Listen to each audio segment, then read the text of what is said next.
Welcome to the Farming Without the Bank podcast, the show with a no BS approach to money, hosted by a farm strategy expert and authorized IBC practitioner. Join us as we get real and expose the flaws of traditional financial institutions in order to help farmers take control of their finances, create peace of mind, grow their wealth, and leave a legacy. Now, here's your host, Mary Jo Irmen.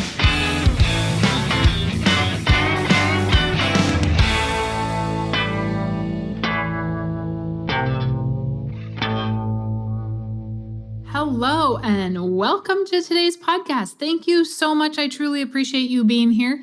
Today, I want to talk to you about common objections that I am coming across either online, when I talk to people in person, when I'm at a farm show and I hear them, things that my clients are hearing. And I am sure I am not going to hit all of them today, but I am going to talk about 8 of them. And these are the most common objections that we get over and over and over and over and over. And the first one is, this one is always kind of funny, because in order to work with me, you have to read the book. I will not meet with you and go through your operation and go through everything that you're doing without you reading the book. Now, I don't do that so I can make a couple dollars on a book. Like, let's be honest. I do that so that you have the groundwork that you need to be in that meeting. I do that so that we can be productive in the hour and a half that we're together, and we can talk about strategies. We can answer any questions that you might have from reading the book and verifying exactly how it works. But the book is the tool. And so one of the biggest objections I hear is I don't read. Well, let me tell you, chances are you heard about my book on Facebook and you were reading the news feed in Facebook. Chances are you have a farm magazine or a farm paper that comes to your house and you're reading that. You're researching what kind of cows to buy, what feed to feed them, what kind of tractors to buy, what kind of pickups to buy. Guess what? You're reading that. Just because something has a bound spine and is in the shape of a book does not make it unreadable. That is a mindset. If there is something that you want to learn, it is there. Now, I do have my book in audio form. You can go to my website, you can click on the store, and my book is there in audio. You have to download it. It's not on audible.com, but it is in audio format, and you can listen to it. So there is that option. However, don't tell me that you don't read, because you read. Get over the fact that it's a book. It has more information in that one little book than you are going to get in a bazillion college textbooks. This is not something you're going to learn in your ag econ class. This is not something that you're going to learn in, studies at college for agribusiness, okay?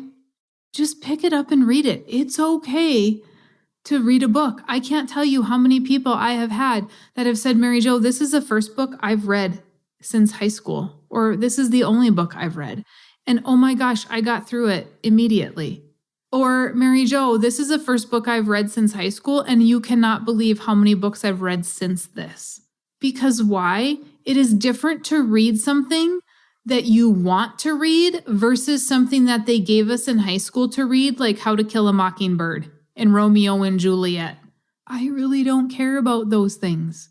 I do care about stuff that is educational, and those are the things that I like to read on topics I like to read. So chances are, grab the book because you might like to read it. I heard this the other day that, this is something for people that aren't disciplined. Farming Without the Bank is for people that are not disciplined. Oh my gosh, quite the contrary. If you're not disciplined, this is not the best option for you. You have to treat the loans on the policy like you were borrowing from a real bank. because it's your life insurance company. That loan needs to be paid back. You can't just leave it there forever. Okay? So the fact that this is for people that aren't disciplined is a bunch of crap. Talking and advice given by somebody that's never read the book. This is one of the things I read online. And the guy admitted he did not read the book. Well, then why are you even spewing information? I absolutely do not understand that. And, that's another objection. Uncle John, Aunt Susie, my financial advisor, mom and dad, the neighbor guy, they all said that this is the most horrible thing that you can do. Have Uncle John, Aunt Susie, the financial advisor, and the neighbor guy ever read the book? Have any of them ever been educated on what we are doing? Have they read my book? Have they read Nelson's book? Have they listened to any podcasts? Have they listened to any YouTube videos? There's so many of us in this industry that are providing such awesome information that it's all out there. But if they've never heard about it and you have, you can expect them to be giving you great advice. I've also heard a lot of people say, well, I've done this before and it doesn't work. You've done it? Have you used a whole life policy or did you use universal life policy? There's a local accountant and he basically tells all of his clients that I'm wrong. I don't know that he calls me an idiot, so I won't go there, but he tells them that I'm wrong and that this doesn't work because he tried it. Yeah, he tried it with the universal life policy, and instead of taking a loan, he took cash value. Clearly had no idea what he was doing, but yet it doesn't work. And so we have a mutual client and he is just baffled by the fact that this is working for her. And she's in 10 years now and he always wants to see her numbers and he can't believe it's working. Well, things work when they're done correctly. And if you're talking to people that don't understand it, you're not going to get correct information. And so I always find it very comical how people are scared to read it, but then they go out and ask others their opinion, others of who have not used it or others who have never seen the concept, but everybody is very quick to give their opinion, which I like to call them keyboard warriors, because they're out there happy to spit out all the words on the keyboard, but they have zero knowledge to back it up. Even another agent is a little bit scary to me because an agent that doesn't understand what we're doing cannot understand the actual policy. I had a guy just a couple of days ago, he's asking me all these questions about his policy and he sends me illustrations from his financial advisor, 5 illustrations, all indexed universal or universal life. I'm like, they're not even what we're doing. In my book and in Nelson's book, we both talk about no universal life. Why are you even sending these? If you've read the book, you should know better than that. I can't even talk to you about them. It's not even the same product. And so because he was looking for cash value growth, instead of the financial advisor educating himself, he said, oh, well, here, let me spit out some UL crap and I'll let you look at that. And let me tell you, one policy collapsed within 10 years. The other 3, he had 5 of them. I only looked at 4. The other 3 did not even have cash value growth. 0, zilcho. 0 cash value. Because a guy is in his 60s and there's typically a 15-year surrender charge. So, well, he should have still had cash value growth, but there was 0 cash value on the illustrations. So if the guy wanted this for cash value growth, where was the agent to do that? Somebody that didn't know what they were doing, but tried to match it rather than just gain the knowledge. So if you're hearing from Uncle John, Aunt Susie, the financial advisor, and everybody else that this is a bad idea, how educated are they? Have they done their due diligence? Something that you need to consider, and you also need to consider, why are you taking advice from somebody that's not a professional? Because this leads to the next biggest objection, Well, you're selling it to me and you're the one that's making money. I am the one that's selling it to you. I am the one that's teaching you that. So when you need seed or fertilizer or feed, who do you go to? Do you go to somebody that doesn't know anything? Or do you go to somebody that knows something? If you need soil samples, do you go to an agronomist or do you go to your neighbor guy? Right? They all charge you. They're all making money off of you. What does it matter if that is in the form of commission or not? Because whole life pays too much commission. You make too much money. Really? Your equipment dealer most likely makes commission. The realtor does. The auctioneer does. The car dealership guy does. And if they're not making commission, they're being paid hourly. Does that matter? What if instead of making $20 an hour in commission, they're making $50 an hour trying to sell you something? Does that make you feel better? You take your grain to the market and you try to sell that to them. Should they not buy that from you? I mean, come on, you guys. You're selling cows. You're selling sheep and hogs and whatever. You're a salesman. Every single one of us is selling something. If we didn't sell anything, nobody would be buying, right? There would be no need for products as a whole. And so, yes, I am the one that is selling the life insurance. I am the one that is teaching you how to use it. I am the one that is structuring it. I am the one that wrote the book. I am the one that is getting proceeds from the book. Guess what? It's my business. It's what I do. It's what I specialize in. And I am the expert in the farming world so that I can help you. I have niched down so that you get the best service. But just because somebody is behind a product of any kind doesn't mean that you shouldn't trust them. I mean, I just went to buy appliances. Who did I ask? The salesman. And I went online and I researched and I asked the guy that would repair them. And even the repairman's going to make money, right? So I could say, well, he told me to get the worst brand because then he could come here and make more money off of me. Like, come on, people. If you really, really want to learn, go to the source and you have the opportunity to walk away, okay? But up until then, those are going to be your experts, even if we make money or not. So we have to look at how many people say, Dave, I don't believe Dave Ramsey on how to pay debt off faster because he's trying to sell me his program, right? I mean, nobody says that. Nobody says, well, Dave's just trying to sell me some books, so I'm not going through his program. If there is something worthwhile there, why not do it? Who cares if somebody makes a little money? That's America. That's a blessing of what we have. Each one of you should be making money. Every single one of you should be making money, and as much money as you want to make. And we find ways to do that and to help people. Whole life is expensive. It's more expensive than term.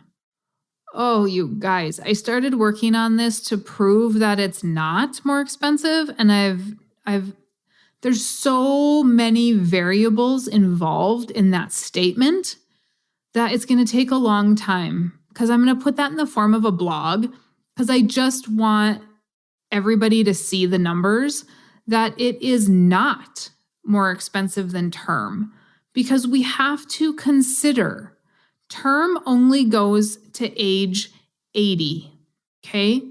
It isn't going to go past 85. So if I have, in any term that I ran to compare it, it goes to the end of year 80.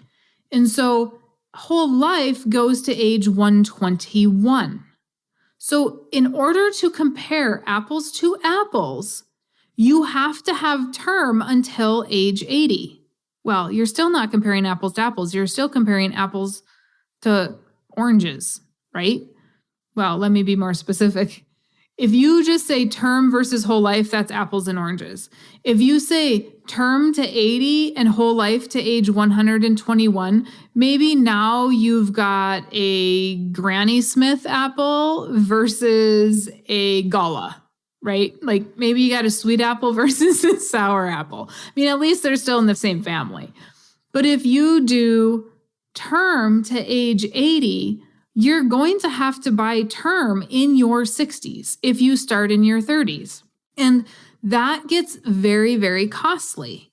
So if we look at buying whole life from age 35 to age 80, and we look at term from 35 to 80, we actually have less money going out to whole life than we have going to term. As absolute crazy as that sounds, that is exactly how it is. It is 28, just according to my numbers that I have here, it's 28 cents on the dollar for whole life, and it's 33 cents on the dollar for that term. Because we had to buy it until we were 80. We had to, at some point, buy term insurance above 60, which is most likely when we're going to pass. So if we're going to do that, the cost of insurance is going to be more expensive.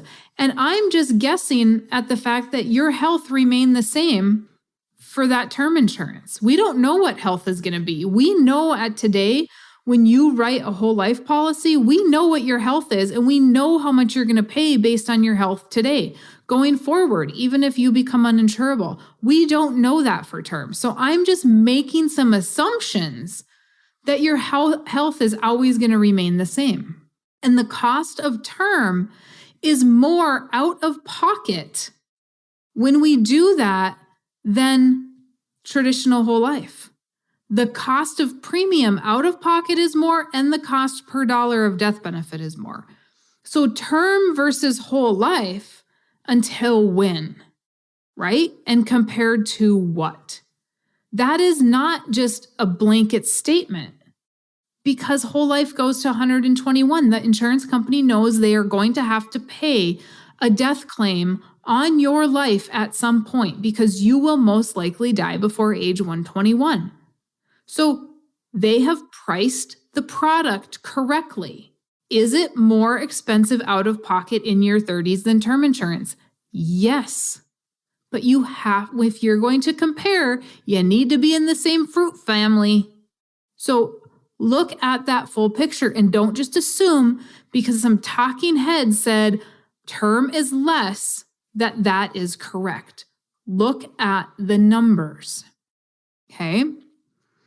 Another common objection that I hear is, if I had an extra $30,000 or $100,000 laying around to put into a policy, why would I need this? Well, people, why would you need this? Because obviously, this is another thing I've heard from people that have not read the book, right? They see my $30,000 premium, they'll see a $100,000 premium, they're like, why do I need it? Well, let's go back to number one, read the book. But number two is uninterrupted compound interest. Control, guarantees. Those are things of why you don't want to use cash, because cash is not king. We've already talked about this, I'm sure of it. We did. Cash isn't king, cash flow is. That's what we talked about.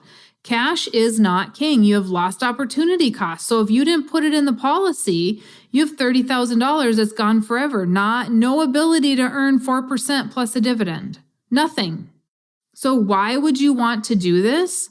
So that we have the ability to have uninterrupted compound interest and dividends. And we can still borrow against it and buy whatever it was we were going to buy. So, not a legitimate objection. Another one is, I'm already farming without the bank. I'm using cash. Cash is not king. We have lost opportunity cost on that cash. As Nelson said, if we finance everything we buy, we either pay somebody else interest or we give up the ability to earn interest. So if you're using cash, you gave up the ability to earn interest. How big is that? What does that look like? It's huge when you start talking about uninterrupted compound interest. It is absolutely gigantic. So use that cash wisely. Can we utilize it differently so that we are earning something on it while we use it? Don't just assume that because the title of the book is Farming Without the Bank, don't just assume that that's what I'm talking about. But again, it's a lot easier to make assumptions and have no idea what I'm talking about than to actually ask, what are you talking about? What is this? Okay, it is not farming with cash. It is farming without the bank. Here's another one. I'm too old or I'm too young. Oh my goodness, especially I'm too old. If I had a penny for every time I heard that, I would not be rich, but I would have quite a nice pile of pennies. Oh, the pennies aren't worth crap. If I'm too old, really, you know who I hear that from? 50-year-olds. You are not too old when you're 50. And it's the best when I hear that from 50-year-olds that read my book because I have a whole chapter on it. So no, you're not too old to start. You might be too old at 80 or 85, but you're not too old in your 70s. My oldest client that I wrote a policy on was 77, and it made sense to do so. It doesn't always make sense. It doesn't always work, but you're not too old in your 50s. In your 70s, we need to look at the numbers and make sure that they make sense. We need to make sure that we have the premium to make the payment. Is the death benefit going to be different? Yup, sure is. It's going to be much different than somebody in their 30s. But cash value is not going to be that much different. In fact, for the first 10 years, you'll have more cash value than if you were in your 30s. So being too old is nothing. Oh, I have too much debt. Well, we already had that. I already had that podcast. Do I need to have all my debt paid off to start this? No. Maybe you do have too much debt. I don't know. I'd have to look at your numbers. But in most cases, that is not what's happening. We just have a misutilization of money. You're just not utilizing the money correctly. Okay, I think those are the main objections that I hear. Those are most likely the main objections that you hear. Or maybe there's one more. I bet there's one more. I bet I hear this a lot too. Well, if this was so great, why isn't anybody else doing it? I don't know. I really don't know. I wish that I knew. The only thing I can do is go back and blame the market and say, you know what? Government came in 74 and 78 and the 80s and said, put your money in the stock market.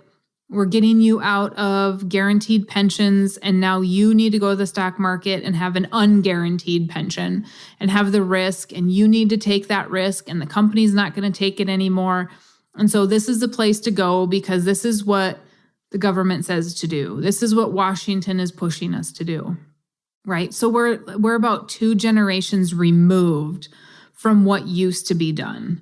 And so we haven't heard about it because our wonderful government schools haven't taught it to us. I taught finance for junior achievement, and even junior achievement did not have this as one of their options. They didn't even talk about annuities. They talked solely about investing in the stock market. They didn't talk about real estate. They didn't talk about any other type of alternative investment on how to create wealth. The only way we are being told, the only way our kids are being told, the only people talking online or talking on TV about creating wealth are putting money into the markets. How? I mean, think about it. You turn the TV on and you have a stock market report every single day. Is that what you need? Is that what we need to create wealth? No, we don't. We need something that's guaranteed, has liquidity, has control. Life insurance offers us those things. Nothing else offers us liquidity, control, and guarantees. Nothing. That is why we use a policy. Why it has been lost is because of the market, in my opinion, and because life insurance companies have done horrid jobs at teaching people what they have to offer clients, and they don't know what they've got because the insurance companies as well are trying to compete with the market instead of looking at their product and saying, we have the best thing on the planet to use for cash value growth. Okay, people, thank you for tuning in. I hope that you got something worthy out of this podcast.